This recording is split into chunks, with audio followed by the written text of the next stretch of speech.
Et on en a parlé un petit peu, effectivement, presque en filigrane de ces ateliers. C'est la question de la parentalité sur laquelle on va donc travailler à présent avec nos invités de cette première séquence. Isabelle Goninet, conseillère départementale de l'Allier déléguée à la jeunesse et à la lutte contre les discriminations, que j'invite à me rejoindre, ainsi qu'Édith Voisin, responsable du pôle enfance, jeunesse, parentalité au sein de la direction des politiques familiales et sociales à la CNAF, et Serge Effez, qui nous rejoint à distance et que nous allons mettre à l'image.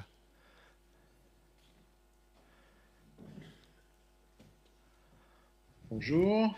Bonjour docteur, comment allez-vous? Ah, bien, merci. Ça va, vous m'entendez bien? On vous entend parfaitement, fort et clair, Bon. comme on dit. Parfait. Voilà, je vais vous présenter la salle rapidement. Voilà, hop. Voilà, tout Vichy vous dit bonjour. Je vous invite à lever la main et à faire signe au docteur Effez et à l'applaudir. Eh bien, bonjour Vichy, merci. Merci beaucoup d'être avec nous, docteur. Juste avant de vous donner la parole, on va demander à Isabelle Goninet de nous donner l'exemple de ce que aujourd'hui le département rencontre à la fois comme difficulté. Je rappelle, le département notamment en charge des questions de l'aide sociale à l'enfance, donc comme dirait l'autre, en première ligne de questions qui impliquent souvent les parents, souvent plus pour le pire que pour le meilleur, mais on y reviendra. Et comment, effectivement, aujourd'hui, les politiques du département arrivent ou pas à intégrer la parentalité dans ce travail autour de la jeunesse? Isabelle, c'est à vous. Merci. Donc oui, effectivement, au niveau du conseil départemental de l'Allier, on a fait le choix de placer les jeunes au cœur de nos préoccupations et donc de repenser le rôle de notre collectivité et de créer des politiques publiques innovantes et transversales qui répondent au mieux aux enjeux de demain. Donc nous avons passé l'année 2023 à travailler autour de la jeunesse et à faire un état des lieux des jeunes du département de l'Allier. Et les travaux de cette année 2023 a donné lieu à une conférence départementale de la jeunesse qui a eu pour objectif de définir de nouvelles orientations politiques jeunesse de manière transversale et territoriale. Donc ça nous a permis de réinterroger nos dispositifs pour les reconduire ou non, les ajuster ou en créer de nouveaux.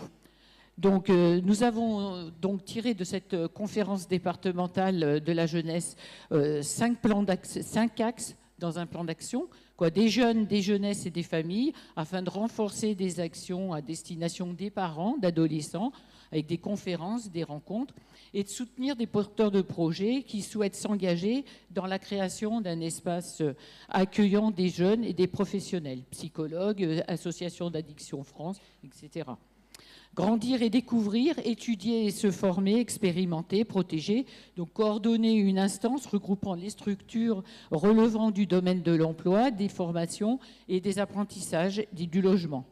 Partir pour mieux revenir, on en a un peu parlé aussi, pour inciter à la mobilité internationale, avec nous au conseil départemental, le relais de Europe Direct, et puis de la coopération internationale dont vous avez eu un exemple hier.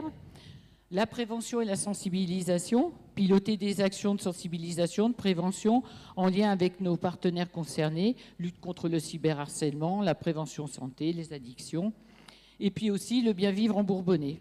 Donc voilà, cette conférence, elle a donné donc à redynamiser notre politique jeunesse. Et donc, dans ce cadre-là, on a aussi une partie pour soutenir à l'aide à la parentalité en direction des adolescents. Donc, soutenir la parentalité des ados.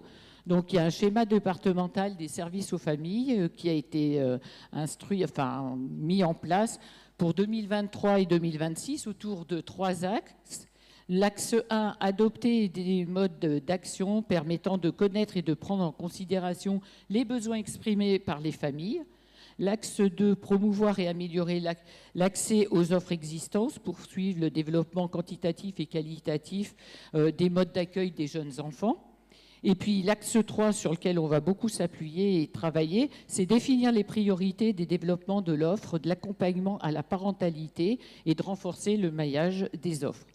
Et donc, voici, je vais vous présenter quelques priorités inscrites dans le plan d'action. Donc, bien sûr, on rencontre les difficultés pour les parents de pré-ados et d'ados sur la gestion des réseaux sociaux, des écrans, mais aussi, suite au Covid, à la déscolarisation et au décrochage scolaire. Donc l'accompagnement des parents dans la pose du cadre, des limites en lien avec l'autorité, ça va être une partie importante de notre action. L'accompagnement aussi des parents d'enfants représentant des troubles, l'amélioration des dépistages, l'accompagnement du déni et de déculpabilisation, l'accompagnement vers la prise en charge si besoin. Et puis aussi l'accompagnement des parents porteurs d'enfants, porteurs de handicap pour une meilleure formation en lien avec un lieu de prise en charge, d'organisation des différents temps de l'enfant. Voilà. On a aussi repéré d'autres difficultés, entre autres des difficultés liées à la mauvaise compréhension ou au manque d'explication, aux limites aussi de l'éducation positive, difficultés des parents d'enfants de tout âge sur les rapports à l'autorité et à la notion de violence, et puis des difficultés aussi liées aux troubles alimentaires avec un manque de diversité alimentaire. Donc voilà, par ces différents dispositifs de soutien à la parentalité, directement ou par l'intermédiaire d'associations mandatées, le conseil départemental donc accompagne et aide les parents à éduquer leurs enfants et à subvenir à l'ensemble de leurs besoins, aussi bien éducatifs, affectifs, scolaires, culturels, sociaux et sanitaires. Donc on a aussi d'autres exemples, On a le département pilote et coordonne le dispositif repérage des situations de danger ou de potentiel danger dont des mineurs peuvent être victimes. Il y a la médiation familiale aussi à travers d'échanges et d'entretiens. La médiation qui va permettre d'aborder différents problèmes liés au conflit familial, de prendre en compte très concrètement les besoins de chacun dans l'intérêt bien sûr toujours de l'enfant. Et puis aussi, il y a le réseau d'écoute, d'appui, d'accompagnement des parents qui est intitulé Réseau Parents 03 dans l'Allier et qui apporte un soutien financier et logistique à des actions de soutien à la parentalité. Donc, il se décline au niveau départemental à l'échelon local. Et l'objectif est aussi de mettre à disposition des parents différents services permettant d'assumer pleinement, en premier lieu, leur rôle éducatif. Voilà, donc ce réseau, il s'est mobilisé avec l'ensemble des partenaires qui le constituent pour s'adapter au mieux aux besoins des familles en favorisant la mise en place d'actions et en développant le partenariat pour une meilleure diffusion de l'information aux familles. Voilà un peu ce que je pouvais vous dire et ce qui est mis en place au niveau du département pour le soutien à la parentalité. Et donc, on apporte aussi un appui aux porteurs des projets. Et puis, aussi une action à souligner que l'on fait en partenariat avec la CAF. Tous les 2 ans, il y a des forums de la parentalité à destination des professionnels qui sont organisés. Donc, c'est prévu sur chaque agglomération. Donc, c'est-à-dire, nous, le département est divisé un peu en 3 agglomérations, Moulins, Montluçon et Vichy. Et on pourrait presque dire en une 4e agglomération en comptant Saint-Pourçain. Donc, voilà. Et puis, en 2024, il y a eu 2 nouveautés. L'ouverture aux professionnels du handicap pour informer sur les parcours et les accompagnements proposés aux parents d'enfants porteurs de handicap. Et puis aussi la possibilité d'une capture vidéo pour ceux qui souhaitent mettre en lumière un service précis, une action particulière, ou juste présenter leur structure d'une manière ou d'une autre. Voilà. Voilà ce que je peux dire et comment le département de l'Allier apporte son soutien aux parents et aux adolescents en particulier. Merci, on vous applaudit Isabelle Goninet. Merci pour cette vision à 360 de l'action du département. Je précise, Serge Effès, que le département de l'Allier est également le seul qui s'est saisi de la question des risques numériques en 2022, puisque le département de l'Allier, en 2022, a lancé sa grande cause départementale qui s'appelait « Les jeunes face aux risques du numérique », notamment des actions ciblées vers la population en âge collège.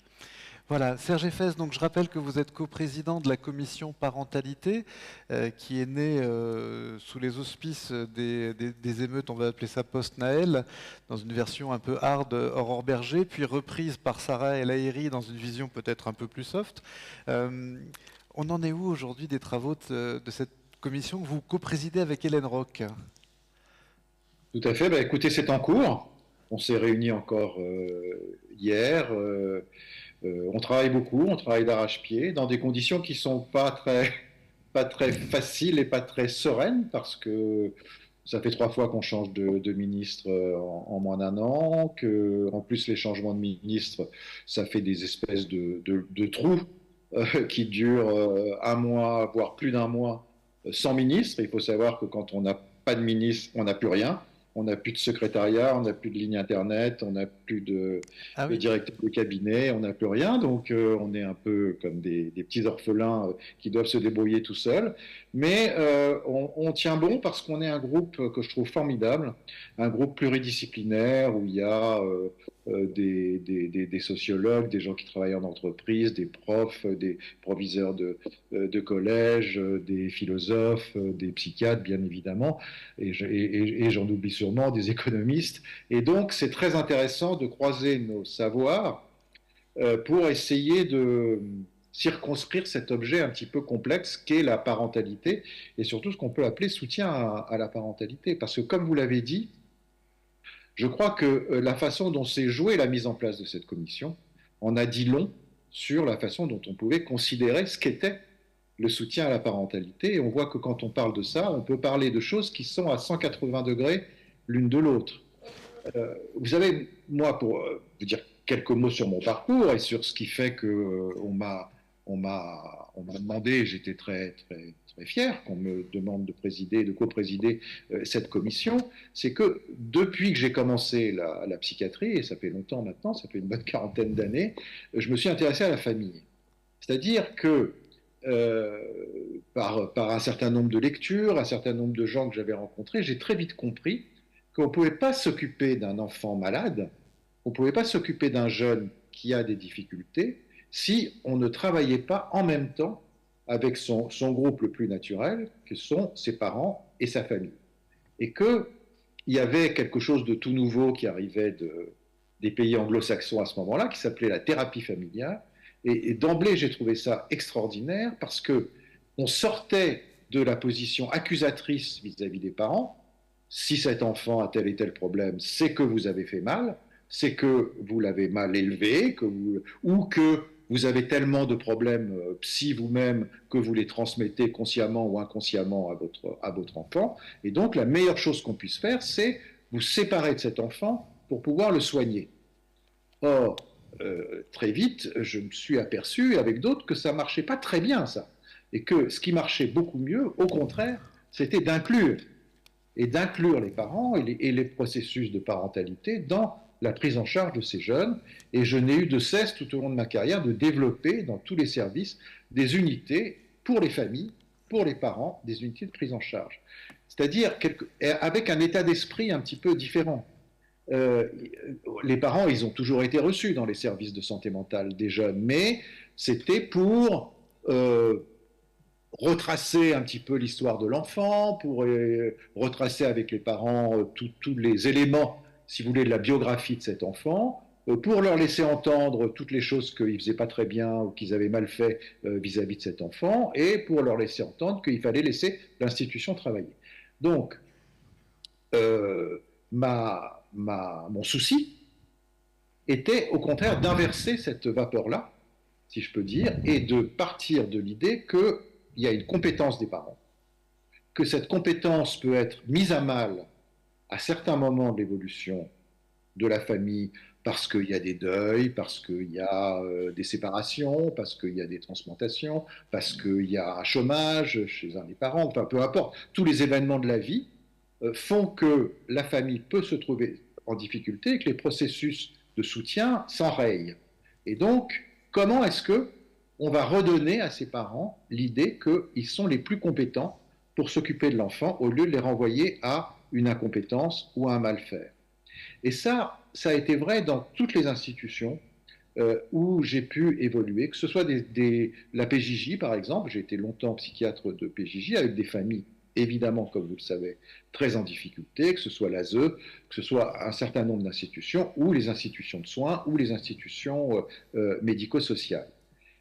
Et en étant en contact aussi avec d'autres institutions qui ne sont pas psychologisées ou psychiatrisées, d'autres institutions comme des associations de soutien, etc., eh bien, j'ai vu que se posait partout la même chose. C'est-à-dire, il y a deux façons de travailler. Soit on a l'idée que la famille fait mal et que c'est nous, institutions, nous, associations, nous, PJJ, nous, etc., qui allons être les bons interlocuteurs de cet enfant, qui allons le remettre sur pied. Et l'enfant se trouve dans une situation de conflit de loyauté à ce moment. Il est dans un conflit de loyauté entre l'institution qui s'occupe de lui, les professionnels qui s'occupent de lui et ses parents. Et l'enfant, il a toujours tendance à protéger ses parents. Même les plus mauvais parents, l'enfant va les protéger. Même les parents les plus maltraitants, etc., il va les protéger. Et que donc, il va se mettre en porte-à-faux par rapport à l'institution qui ne va pas comprendre pourquoi il n'arrive pas à répondre à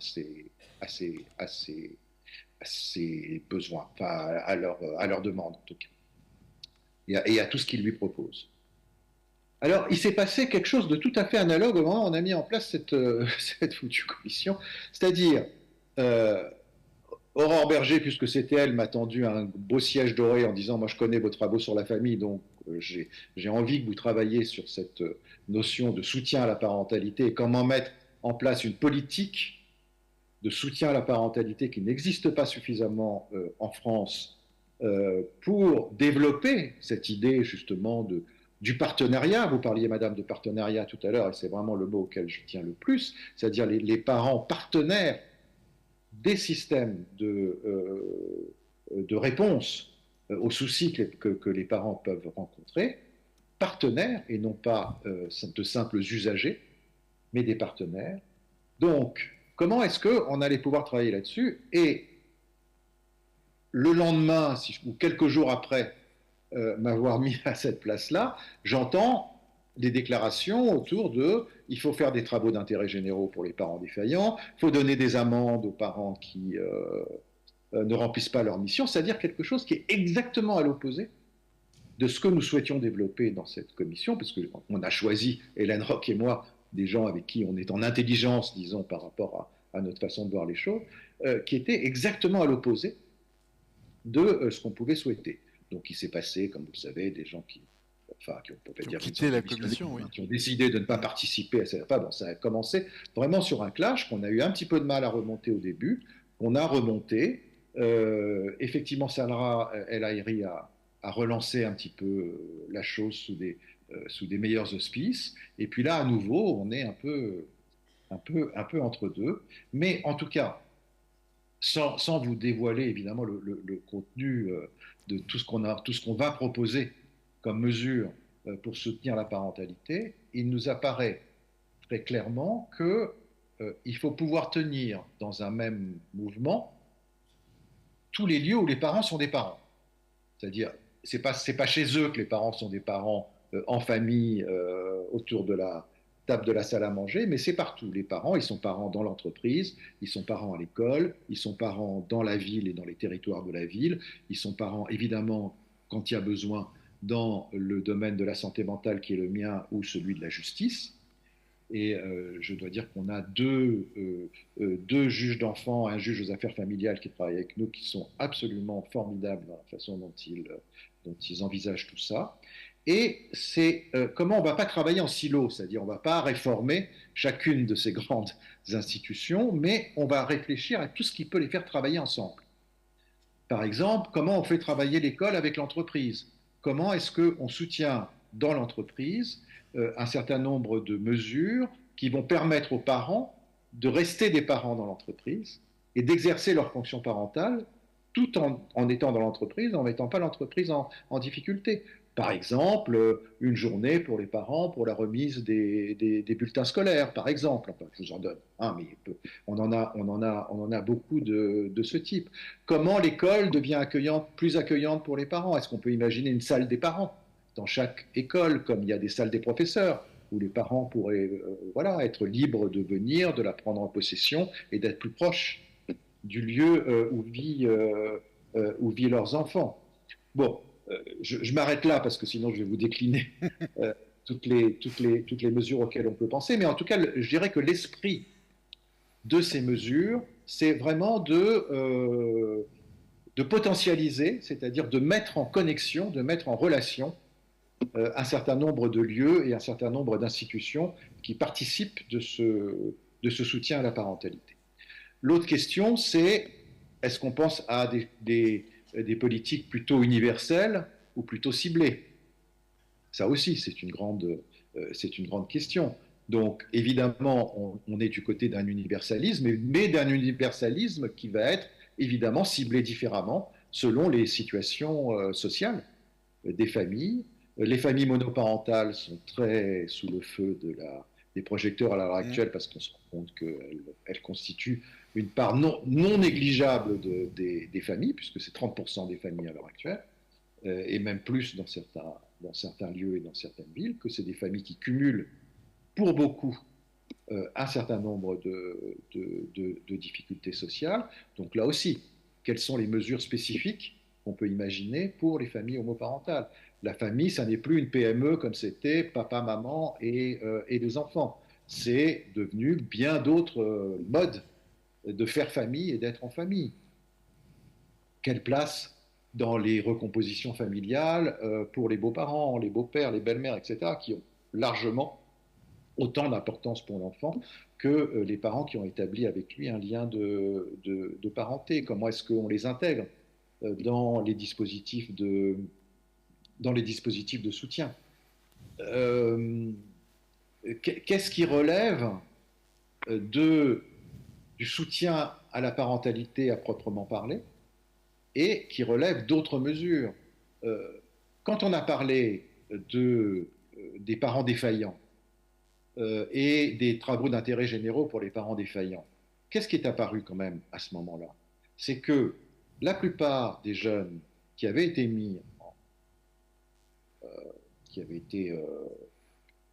qui avaient participé, disons, à ces émeutes et parfois de façon assez violente, eh bien, ils venaient de milieux défavorisés, avec un parent seul et une mère seule pour s'occuper d'eux, une mère qui se lève à 6 heures le matin pour aller faire des ménages à une demi-heure ou 3/4 d'heure de transport en commun de chez elle et qui revient à 8 heures du soir, qui a 4 enfants dans un appartement de 3 pièces. Comment est-ce que, dans un contexte comme celui-ci, on peut se focaliser et même nommer quelque chose qui est l'ordre d'une défaillance parentale, alors que c'est une défaillance de toute la société dans son ensemble, pas un parent défaillant, c'est une société défaillante, pour pouvoir fournir dans ces situations le minimum pour que ces enfants aient une égalité des chances de participer à notre vie commune que l'ensemble des autres enfants. Dernier point, et puis on peut discuter évidemment de tout ça, et ça, on a fait beaucoup d'auditions, on est allé en province, on a auditionné énormément d'associations et des associations de soutien à la parentalité et des réseaux et des institutions. Et ce qui ressort le plus de tous ces travailleurs de terrain et de tous ces travailleurs sociaux, c'est comment ne pas être avec les familles dans une situation de surplomb et dans une situation de sachant qui va asséner à la famille un certain nombre de normes de bonne conduite ou de normes de savoir de qu'est-ce que c'est qu'une bonne éducation pour un enfant. Quelle est la bonne façon d'élever un enfant? Et ça, tous se rendent compte que le soutien à la parentalité, c'est pas ça. Le soutien à la parentalité, c'est justement une co-construction. C'est co-construire avec ses parents quelque chose qui va être adapté spécifiquement à l'histoire de cette famille, à sa culture, à ses normes, dans leur rencontre avec la culture, les normes, les besoins de notre société. Ça peut ne pas être les mêmes, ils peuvent s'affronter, mais que toute la question va être de créer ce fameux partenariat, c'est-à-dire comment est-ce qu'on va ensemble arriver à une intelligence commune qui va permettre, dans chaque situation et spécifiquement, de trouver le point de soutien adapté à cette famille.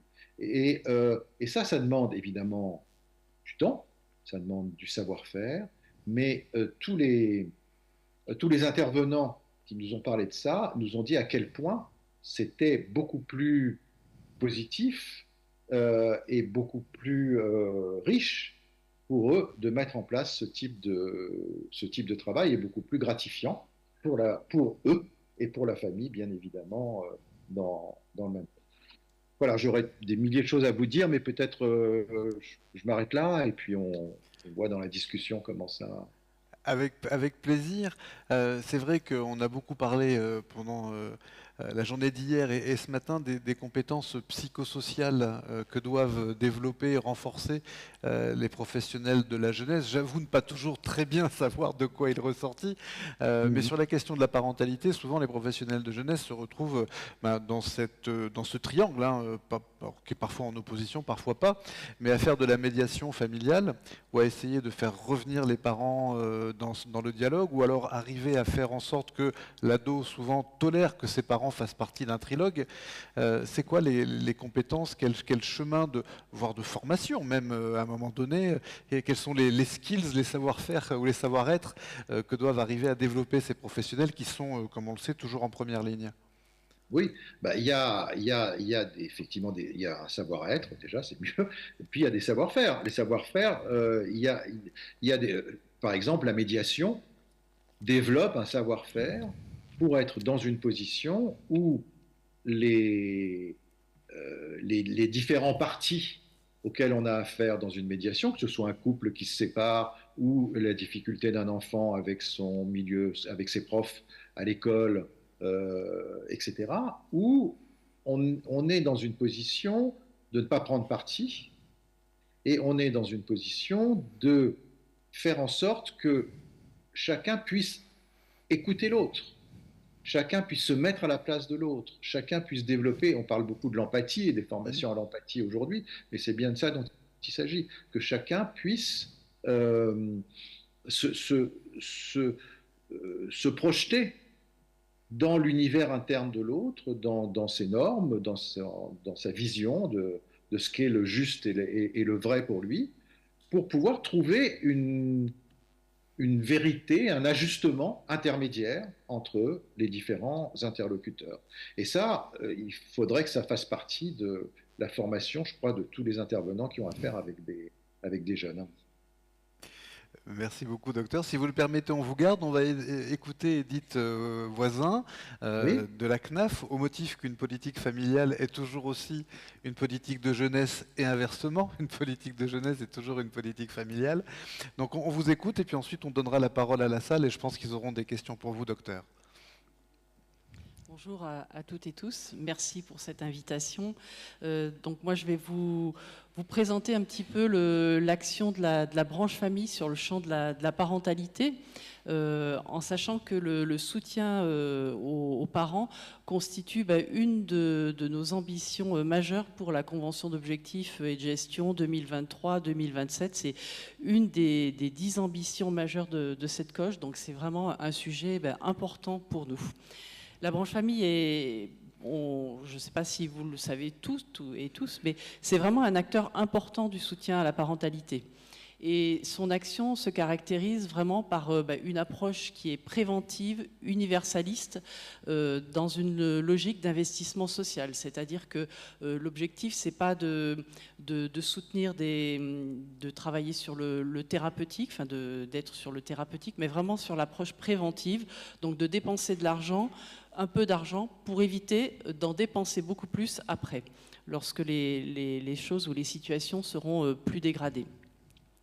Et donc la branche famille, c'est aujourd'hui le premier financeur en fait des dispositifs d'action parentalité. On y consacre en fait 132 millions d'euros en 2022. Si on ajoute donc les dépenses qu'on consacre aussi aux vacances, à l'aide à domicile et aux centres sociaux, qu'on peut aussi faire rentrer dans le champ de la parentalité, on est à peu près à 350 millions d'euros. Donc c'est des sommes quand même relativement conséquentes, qui, à côté de ce qu'on dépense, entre guillemets, ce qu'on investit sur le champ de la petite enfance, et de l'enfance et de la jeunesse notamment, ça peut paraître pas grand-chose, puisqu'en fait, sur le champ de l'enfance et de la jeunesse, les CAF dépensent pas loin d'1,5 milliard. Et donc, sur la parentalité, on est dans des montants beaucoup moins élevés. Mais pour autant, vous le verrez, ça ne nous empêche pas de pouvoir soutenir bon nombre de dispositifs et de mettre en place à l'échelle des territoires des actions très intéressantes. Il faut savoir aussi que la politique parentalité, en fait, c'est une politique qui est relativement récente à l'échelle des politiques publiques, puisque ça fait à peu près une vingtaine d'années qu'on parle vraiment de politique parentalité au sens propre du terme. Et cette politique parentalité a été consacrée il n'y a pas très longtemps, en 2021, puisqu'elle est désormais inscrite en fait dans le Code de l'action sociale et des familles. Donc, à l'échelle de l'histoire des politiques publiques, c'est quelque chose de tout nouveau, en fait. Donc, comment sur cette convention d'objectifs et de gestion, donc pourquoi les CAF aussi sont légitimes à intervenir sur le champ de la parentalité?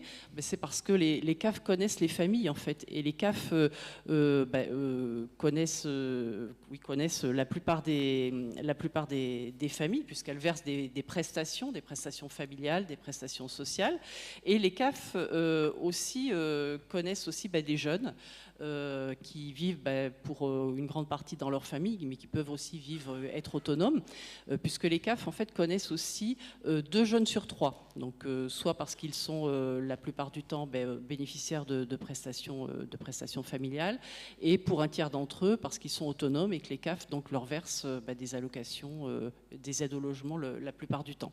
Donc c'est aussi ce qui fonde la légitimité de la branche à intervenir sur ce champ-là. Et donc sur cette convention d'objectifs et de gestion, on a un certain nombre d'enjeux, notamment sur le champ de la parentalité. Ces enjeux, c'est bien sûr de poursuivre en fait le développement des actions et de services, de l'offre qui répond en fait à l'accompagnement des familles, et notamment les événements qui peuvent venir bousculer la vie d'une famille, que ce soit des événements heureux comme la naissance ou un peu moins réjouissants comme les séparations par exemple. Donc l'idée c'est d'accompagner les familles à tous les moments de leur vie de parents.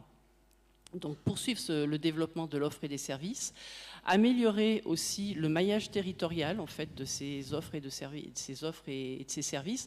Ce matin là, tout à l'heure, on a beaucoup parlé de mobilité, de difficultés de mobilité dans les territoires. Et donc un de nos enjeux, c'est aussi de rendre plus accessibles en fait ces offres-là, de faire en sorte que le territoire soit le mieux maillé possible pour que les familles, les jeunes puissent le plus facilement possible accéder à ce qui existe près de chez eux. Renforcer aussi, on a un enjeu fort en termes de visibilité de l'offre. C'est vrai que beaucoup de choses se font à l'échelle des territoires et on se rend compte que toutes ces actions, ces services sont très souvent relativement méconnus des parents et puis certainement aussi des jeunes, encore plus des jeunes, puisqu'on avait fait une petite étude il y a quelques années et qui montrait qu'il y avait à peu près 10% des familles avec enfants qui fréquentaient les actions mises en place près de chez elles dans le cadre des des réseaux d'écoute et d'appui aux parents. Donc on voit qu'il y a une marge en fait de progression relativement importante. Et donc pour nous, sur cette convention d'objectifs et de gestion, c'est un enjeu fort que de renforcer cette visibilité et cette connaissance en fait de ce qui existe. On a aussi un autre enjeu qui est de diversifier les propositions et les modalités d'accompagnement des parents. Sur le champ de la parentalité, on est, j'allais dire, relativement présent sur la petite enfance et puis l'enfance. Il y a beaucoup de choses qui sont faites à l'échelle des territoires, soutenues par les caisses d'allocation familiale. Il y a un champ sur lequel on est peut-être encore pas suffisamment présent, c'est la parentalité, enfin les parents d'ados. Donc là, il y a aussi, c'est aussi un de nos objectifs et un de nos enjeux forts sur cette COGE, de pouvoir davantage structurer et développer une offre de services en direction des parents d'adolescents. Et puis, on a des enjeux aussi pour diversifier les offres de services qu'on soutient. Notamment, donc les CAF financent beaucoup d'actions qui sont des actions collectives, donc qui s'adressent à des groupes de parents. Aujourd'hui, ce que les parents expriment, c'est aussi un besoin d'être accompagnés de manière plus individualisée. Donc là, on va mettre en place toute une série de mesures, de dispositifs pour essayer d'investir ce champ d'accompagnement. Et puis, autre enjeu qui n'est pas des moindres, c'est aussi renforcer l'évaluation et le pilotage de nos politiques. Et ça, c'est aussi très important à un moment où, en fait, les besoins sont importants et où l'argent se fait rare. Donc, en tant que caisse nationale, on est comptable de l'utilisation en fait de cet argent public, et il faut qu'on soit en capacité en fait de pouvoir démontrer aux décideurs, à l'État, que ce qu'on finance sert à quelque chose. Et donc là, on a aussi une marge de progression importante pour renforcer cet aspect évaluation. Et donc ça, on peut le faire, nous, à l'échelle de la branche famille, de la CNAF, des CAF, mais on a aussi besoin, en fait, des acteurs locaux, puisqu'en fait, ce sont les acteurs locaux des territoires qui nous font remonter, en fait, les éléments d'impact, finalement, des actions qui sont mises en place. Donc c'est vraiment quelque chose, en fait, qui va se construire à plusieurs. Et donc, pour relever tous ces enjeux, on a différents leviers qui s'offrent à nous, notamment donc, un des leviers forts, et donc ça a été déjà évoqué précédemment lors de cette table ronde, ce sont les schémas départementaux de services aux familles, enfin, ce sont tous les leviers contractuels qui visent en fait à mettre ensemble l'ensemble des acteurs à l'échelle des territoires, et notamment les schémas départementaux de services aux familles, qui sont des lieux en fait à la fois de diagnostic, d'identification des problématiques et d'élaboration aussi de pistes de propositions, de mise en œuvre de nouveaux dispositifs. Donc c'est vraiment, les CAF sont présentes bien sûr dans la gouvernance de ces schémas départementaux de services aux familles, et ce sont vraiment des instances sur lesquelles on s'appuie énormément. Avec, à l'échelle beaucoup plus locale, les CTG, donc les conventions territoriales globales, qui là nous permettent en fait d'ancrer davantage les politiques à l'échelle des besoins d'un territoire. Donc ce sont vraiment des leviers très, très structurants. Et puis pour aussi cadrer en quelque sorte les interventions, enfin les modalités de financement de la branche famille, on finance en fait des actions qui répondent en fait à un certain nombre de critères de qualité, si je puis dire, et notamment ces critères sont notamment énoncés dans la Charte nationale de soutien à la parentalité qui a été en fait publiée il n'y a pas très très longtemps, en 2022. La politique de parentalité, donc comme ça a été dit aussi, c'est une politique transverse en fait qui irrigue tous les âges de la vie, si je puis dire, de la petite enfance jusqu'à l'autonomie des enfants. Et donc, politique transverse, donc, qui irrigue la politique de la petite enfance avec le service public de la petite enfance, la politique des 1000 premiers jours. C'est aussi une politique qui est très ancrée, très en lien avec les politiques en fait, liées à la pauvreté, notamment le pacte des solidarités. Et puis, c'est aussi une politique qui est très en lien avec les politiques jeunesse aussi, puisque les parents, ils sont aussi parents d'adolescents et de jeunes, et donc ils ont besoin d'être soutenus dans ces moments-là. Pour mettre en œuvre cette politique, donc les CAF disposent de moyens, donc je l'ai dit, un budget relativement conséquent qui va être relativement abondé sur cette convention d'objectifs et de gestion, puisqu'en fait on a 55 millions d'euros supplémentaires sur ces 5 ans pour nous permettre d'accompagner le déploiement de cette politique. Sur l'enfance et de la jeunesse, on a beaucoup plus, puisqu'on a 310 millions d'euros supplémentaires, donc c'est quand même une somme relativement conséquente, mais qui, j'allais dire, au regard des besoins, ne l'est jamais assez. Donc pour entrer plus concrètement en fait, dans l'action de la branche famille sur le champ de la parentalité, et vous montrer un petit peu comment les CAF s'impliquent pour accompagner les jeunes et leurs parents. Donc on a en fait un dispositif qui est un petit peu le fer de lance, enfin je ne sais pas si on peut l'appeler comme ça, mais qui est le dispositif assez relativement structurant qui s'appelle le Fonds national parentalité, et qui permet au CAF de pouvoir financer en fait toute une série d'actions très très locales qui sont mises en œuvre à l'échelle des territoires, notamment donc on en a parlé tout à l'heure dans le cadre de la restitution des groupes, des ateliers, il était évoqué des groupes d'échange entre parents. Donc ces groupes d'échange entre parents sont financés dans le cadre du Fonds national parentalité. Donc, dans le cadre de ce fonds, les actions en fait, collectives en direction des parents d'adolescents représentent à ce jour une part relativement peu importante des actions, puisque aujourd'hui, ça représente 12% des actions collectives. Les actions en direction des parents d'adolescents représentent que 12% des actions collectives qui sont financées dans le cadre de ce fonds. Donc c'est peu, donc on voit qu'il faut qu'on progresse et qu'on développe davantage ce champ-là. Je le disais, on va aussi sur cette convention d'objectifs et de gestion investiguer des champs d'accompagnement nouveaux, notamment tout ce qui touche à l'accompagnement individuel à la parentalité, puisque c'est une demande forte des parents.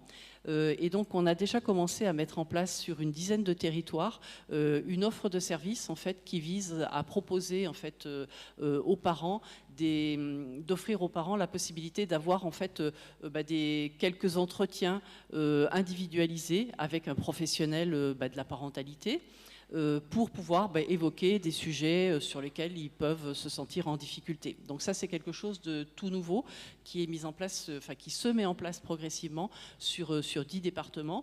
On va se donner le temps de voir ce que ça donne pour voir après comment, si on peut généraliser ou pas ce dispositif et selon quelle modalité.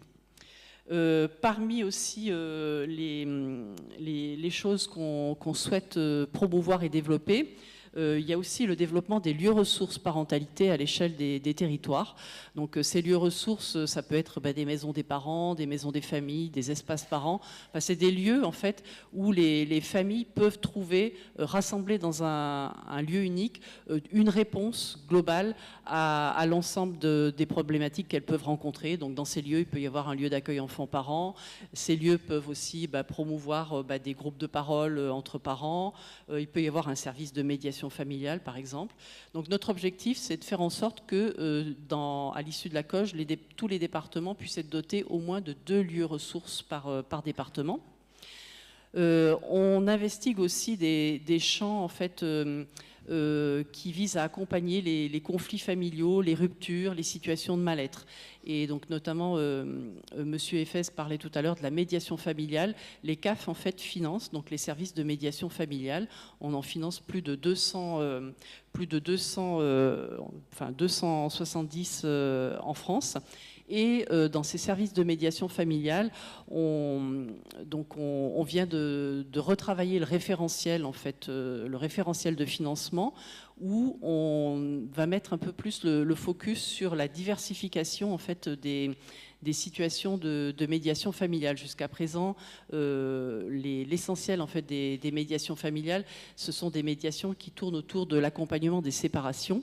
Et donc là, l'idée, c'est de pouvoir encourager aussi un peu la diversification de ces médiations, et notamment en permettant de pouvoir développer des médiations, par exemple, lors de conflits entre parents et adolescents. Puisque c'est aussi des situations qui sont relativement problématiques pour les familles, et c'est aussi là où le sujet sur lequel les parents sont le plus démunis. Pour accompagner aussi les situations de rupture ou de mal-être, les CAF soutiennent aussi les points d'accueil et d'écoute jeunes, donc ça a aussi été évoqué tout à l'heure. Donc c'est aussi un soutien tout récent, puisque en fait les CAF sont devenus pilotes sont en charge du pilotage du réseau des PAEJ depuis 2021, et donc on a créé cette année une prestation de service, donc des modalités spécifiques de financement pour ces structures. En parallèle, donc les CAF, enfin certaines CAF peuvent aussi financer les maisons des adolescents, mais c'est pas quelque chose de généralisé. Et on n'a pas de financement spécifique dédié du type prestation de services en direction des maisons des adolescents. C'est laissé au bon vouloir des CAF, entre guillemets, en fonction des projets portés par ces maisons des adolescents. Autre sujet aussi sur lesquels les CAF sont très très impliqués, c'est sur les sujets en fait au niveau de la parentalité, de l'éducation et de l'accompagnement à l'usage des numériques. On a aussi beaucoup parlé tout à l'heure, j'ai beaucoup entendu parler de promeneurs du net, et puis ça va être aussi l'objet d'un sujet de la prochaine table ronde, donc je ne veux pas trop m'attarder dessus, mais c'est les CAF en fait qui ont créé, qui ont développé en fait en France ce réseau des promeneurs du net jeunesse. Ça a commencé par la jeunesse, et maintenant on étend aussi ce réseau à la parentalité. Sur la précédente convention d'objectifs et de gestion, on avait mis en place en fait des formations qui visaient à prévenir en fait les risques de radicalisation, cyberviolence, harcèlement. Donc formation qu'on va reconduire en direction des promeneurs du net pour cette prochaine COJ. Donc je sais que c'est très attendu, et donc on espère fort que ça pourra se mettre en place. Il faut savoir qu'actuellement il y a à peu près 2500 promeneurs du net en France qui accompagnent 150 000 jeunes à peu près. Donc c'est quand même, c'est pas rien, c'est important. Et puis sur le sujet du numérique, donc, qui est une préoccupation vraiment importante des parents, on expérimente aussi, on travaille sur l'amélioration de la visibilité, donc de toutes les offres de services d'accompagnement autour du numérique, avec l'expérimentation d'un label, donc en lien avec l'UNAF, l'Union nationale des associations familiales, l'attribution, si je puis dire, d'un label qui s'appellerait Parents Parlons Numérique, à des actions des actions numériques qui en fait remplissent un certain nombre de critères qualitatifs. Donc l'idée, c'est avec ce label de faire en sorte que les parents puissent se repérer et voir les actions qui sont les plus qualitatives. Les CAF en matière de parentalité accompagnent aussi sur le champ de la scolarité, qui est en fait aussi un sujet fort de préoccupation des parents, via donc ce qu'on appelle les contrats locaux d'accompagnement à la scolarité. Donc les contrats locaux d'accompagnement à la scolarité, c'est pas de l'aide aux devoirs pour être de l'aide aux devoirs, c'est plutôt en fait de l'accompagnement pour mieux appréhender en fait l'environnement de l'école, qui s'adresse à la fois donc aux enfants mais aussi aux parents. Donc l'idée, c'est de mieux accompagner les parents pour faciliter leur relation avec l'école. Et donc là aussi les CAF financent plus de 2600 actions de contrats locaux d'accompagnement à la scolarité. Ça touche un peu plus de 100 000 familles et 150 000 enfants, essentiellement donc des enfants d'âge primaire et de collège. Et puis, donc, pour faire le lien aussi avec un des ateliers de ce matin, on se penche aussi sur l'accès au droit et l'amélioration donc de l'accès au droit des jeunes. Notamment, on va travailler sur l'élaboration d'un parcours jeune.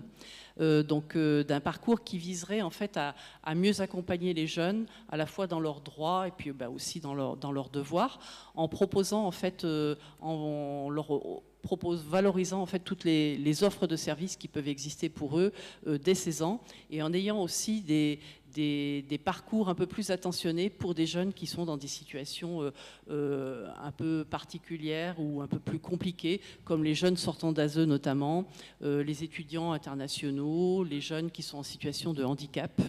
Et puis un focus aussi autour de la décohabitation, parce que la décohabitation, c'est aussi un moment où le jeune a besoin d'être informé, et puis aussi où les parents ont aussi besoin d'être informés des conséquences, entre guillemets, que peut avoir la décohabitation d'un enfant, notamment en matière de prestations familiales. Voilà. Et donc tout à l'heure, on parlait aussi j'avais entendu parler de la relation des jeunes à l'administration. Je voulais aussi vous dire que la branche famille a élaboré une BD en fait avec un groupe de jeunes qui s'appelle Sam et l'administration, objectif zéro galère. Donc c'est une BD qui vise à démystifier en fait les démarches administratives et à faciliter en fait l'accès pour les jeunes. Donc je vous invite à aller sur Café Faire pour trouver cette BD qui est vraiment très très instructive et qui a été faite en fait avec des jeunes. Merci beaucoup Edith Voisin, on vous applaudit. Serge Effez, on l'a vu, scolarité, il y a un peu d'argent. La maison des parents pourrait, enfin la salle des parents pourrait peut-être rentrer là-dedans. Je pousse un truc, mais vous ferez ça entre vous. Votre retour, Serge Effez, justement par rapport à l'ensemble de ces dispositifs et à cette coloration parentalité de la nouvelle coche de la CNAF, ça semble aller dans le bon sens ? Ah non mais bien sûr, et tous ces dispositifs, on les connaît bien, on en a reçu un certain nombre, on a discuté avec eux. Moi, je suis un fan des REAP, par exemple, parce que c'est exactement finalement l'esprit de ce qu'on veut soutenir, hein, ces réseaux d'appui et d'accompagnement à la parentalité qui justement sont dans cet esprit de faire, pas d'être une institution en tant que telle, mais de faire fonctionner l'ensemble des partenaires les uns avec les autres. Donc, tout ce dispositif de soutien à la parentalité, médiation, maison des ados, point d'écoute, accueil, café des parents, enfin, etc., c'est évidemment là-dessus qu'il faut répondre. Ce qui nous a semblé, c'est que malheureusement, ces dispositifs ne sont pas suffisamment connus. En tout cas, peut-être pas partout, mais sur un certain nombre de territoires, par l'ensemble des professionnels qui y travaillent, et que donc il y aurait sûrement un moyen de communication, mais un vrai moyen de communication, mais alors à grande échelle, pour que l'ensemble des partenaires et les parents et l'ensemble des institutions connaissent ces dispositifs, sachent comment s'y adresser très facilement, et qu'ils puissent obtenir une réponse rapide. Or, ce qu'on a vu, c'est que souvent, c'est un petit peu plus compliqué que ça. Et pour revenir sur les promeneurs du net à la fois jeunesse et parentalité, on sait que ces questions des relations des jeunes avec le numérique et parfois la perte des repères que ça peut induire ou les angoisses que ça peut créer font partie de votre champ d'investigation. Comment vous regardez cette initiative des promeneurs du net et son extension à la question de la parentalité ? Écoutez, là aussi, un des plus grands problèmes, et j'ai presque envie de vous dire le plus grand problème qu'on rencontre avec les jeunes et entre les jeunes et leurs parents. Alors là, je vous parle aussi bien dans le champ de la santé mentale par rapport aux adolescents à l'heure actuelle et dans ce champ de soutien à la parentalité, c'est cette question du net. C'est cette question des écrans. C'est un vrai poison à l'heure actuelle, c'est un vrai poison par rapport à la santé mentale des jeunes, c'est un vrai poison par rapport à leurs relations et leurs relations sociales et par rapport à la façon dont ils tissent le lien social, par rapport au fait que le lien social devient un lieu beaucoup plus par les réseaux sociaux, etc., devient un lieu de violence, de peur, d'exclusion, de désignation, de bouc émissérisation, enfin bon, et que les jeunes sont terrorisés par ça, qu'il y a énormément de phobies scolaires qui sont liées à ça, à cette peur-là, hein, de participer au groupe de pairs, et que les parents sont vraiment empoisonnés avec cette histoire-là, parce qu'ils n'y arrivent pas. Ils font ce qu'ils peuvent, et encore une fois, je ne remets pas en cause la compétence des parents, mais quand vous avez un ado qui devient extrêmement violent, et on voit ça de plus en plus quand on essaye de lui prendre son téléphone ou de moduler l'utilisation de son téléphone, on voit bien que les parents sont démunis parce qu'ils ne veulent pas non plus se bagarrer à la maison ou en venir à la violence. Or, cette histoire d'écran, c'est une addiction, il faut le comprendre, c'est une addiction comme l'héroïne ou l'alcool ou le tabac ou tout ce que vous voulez. Ça veut dire quand on prive un individu de son objet d'addiction, il devient violent, ou il se déprime, ou il devient angoissé. Et donc, il faut considérer les écrans comme ça, comme un vrai problème d'addiction chez beaucoup de jeunes et mettre le paquet pour le traiter. Alors, il y a une commission qui s'est réunie tout au long de l'année et qui a remis un certain nombre de préconisations par rapport à cette question des écrans, mais ça occupe aussi une position centrale dans notre commission, notamment comment est-ce qu'on va soutenir les établissements scolaires pour que les élèves ne viennent pas avec leur téléphone ou laissent leur téléphone au vestiaire, etc., etc. C'est-à-dire comment on va s'aider les uns les autres pour aider les jeunes à sortir un peu de ce cercle infernal. Vous savez, pour en terminer, ce qu'on voit de plus en plus maintenant,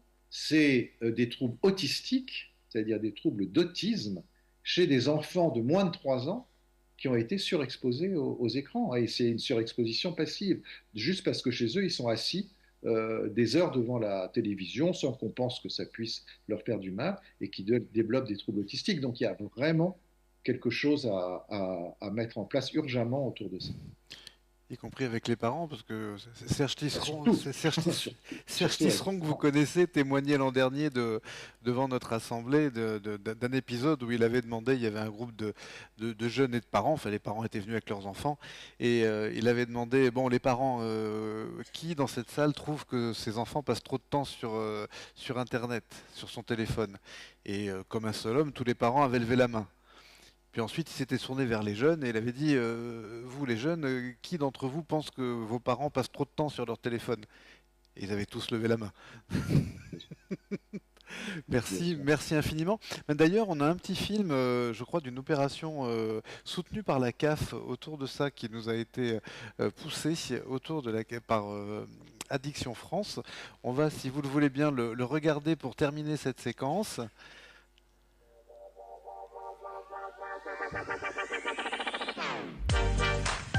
Baptiste, la Loire. Oh, pardon. Éducateur spécialisé.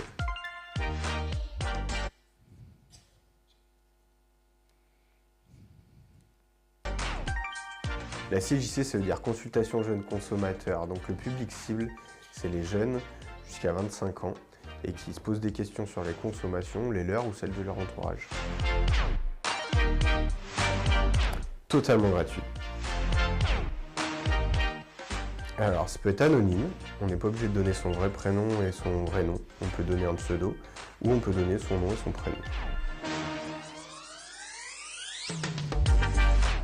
100% prévention, il n'y a pas de jugement, on n'est pas là pour dire c'est bien ou c'est mal, on est là pour échanger. On s'adapte. Soit en rendez-vous, soit par les réseaux sociaux. Par réseau du coup.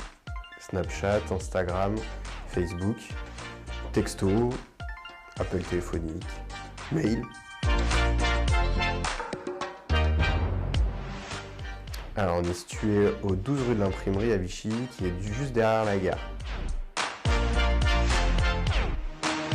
Alors on a des permanences dans certains établissements, on se déplace sur la MFR, on peut avoir des permanences au Pôle Lardy aussi, et sur le service au 12 rue de l'Imprimerie.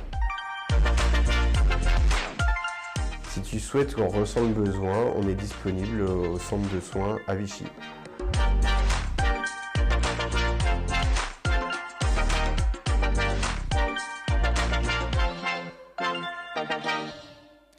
Voilà un petit clip de France Addiction et son action à Vichy soutenue par les institutions où certes on utilise les réseaux sociaux mais pour le coup pour lutter contre les addictions. C'est-à-dire qu'effectivement il y a cet enjeu d'un usage raisonné et utile de ces outils-là mais qui soit supervisé. Je vous laisse à tous les trois un mot de la fin. Serge Effès pour commencer, Edith Voisin puis Isabelle Goninet. Écoutez, alors, je suis désolé parce que j'ai pas du tout pu suivre l'ensemble des interventions et des travaux qui se sont déjà déroulés. Moi, j'ai juste envie de vous renvoyer ce message de vraiment tous partenaires aujourd'hui, tous partenaires, et que il n'y a pas beaucoup besoin de créer de nouvelles structures, de nouveaux moyens, etc., mais de faire mieux fonctionner l'existant, de faire mieux fonctionner l'existant ensemble, et que tous ces lieux, toutes ces initiatives soient davantage interconnectées les unes avec les autres, et avec les parents comme un maillon, et comme des partenaires de cet ensemble de prise en charge. Merci beaucoup docteur. Edith Voisin. Moi aussi j'aurais envie de dire transversalité en fait, ne plus penser politique en silo, politique pour les jeunes, politique pour les très jeunes enfants, mais vraiment penser, enfin les très jeunes enfants ont des parents, les jeunes ont des parents aussi, les parents ont des enfants, donc je pense que les acteurs œuvrent tous au service des parents et de leurs enfants, donc vraiment renforcement de cette transversalité. Merci. Isabelle Goninet, le mot de la fin. Oui, nous, on va s'attacher donc à travailler sur cette transversalité, déjà au niveau de la jeunesse en général, au conseil départemental, et puis d'appuyer aussi fortement sur la parentalité, sur cette aide que l'on doit aux parents, parce que pour qu'on ait des ados responsables et suffisamment investis, eh bien, il faut qu'ils aient des parents à leur côté. Donc, on va les accompagner au mieux. Et donc, je vous remercie très sincèrement de votre participation et du nombre que vous êtes, parce que c'est important pour nous, pour le conseil départemental de l'Allier, de voir que vous êtes intéressés par ce NEUJ-PRO, par ces travaux qui sont faits tout au long de ces 2 jours. Donc voilà, et puis je lance un appel comme le président. Je pense qu'on est tous ici pour la même cause, donc pour la cause des jeunesses, et que l'on a encore beaucoup de choses à voir ensemble et à travailler et à partager. Donc il faut que l'on essaye de se serrer les coudes et de trouver de nouveaux partenaires pour que ces journées qui nous sont bénéfiques se poursuivent. Merci. Merci beaucoup, merci à tous les trois, on vous applaudit.